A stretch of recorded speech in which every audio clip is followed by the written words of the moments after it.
the school the next day, I can barely keep my eyes open during math class, and my teacher asks if I'm feeling okay, but I just nod and try to sit up straighter.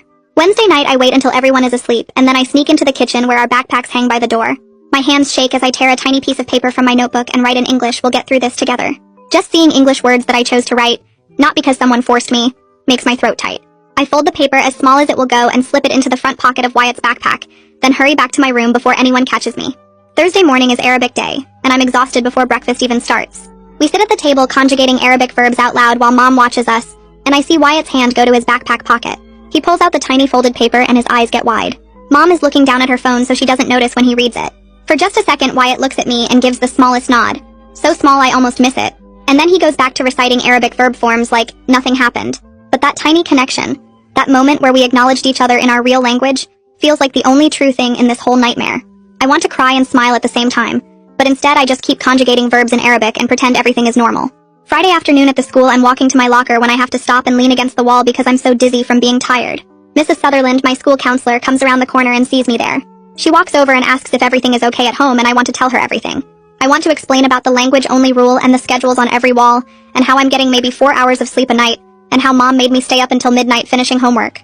But I'm terrified that if I tell her, she'll call CPS again, and we'll go to court again, and the judge will send us back again, and next time it might be even worse. So I just say I'm having trouble sleeping lately, and she gives me this look that says she knows I'm not telling her the whole truth.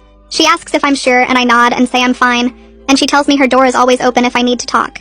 I thank her and walk away, even though everything in me is screaming to turn around and tell her the truth. That weekend during Sunday review, which means we're supposed to practice all 6 languages by switching between them, I'm so tired I forget which language I'm supposed to be using.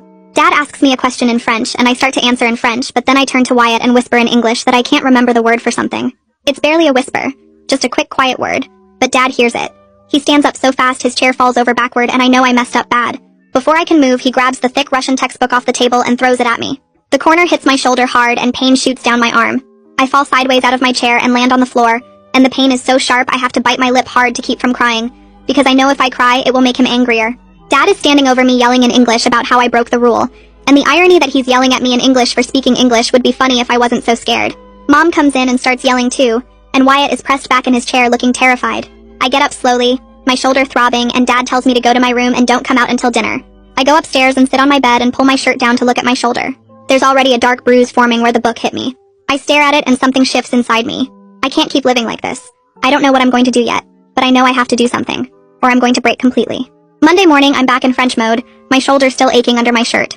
During lunch, I go to the library instead of the cafeteria, and I find my science textbook in my locker.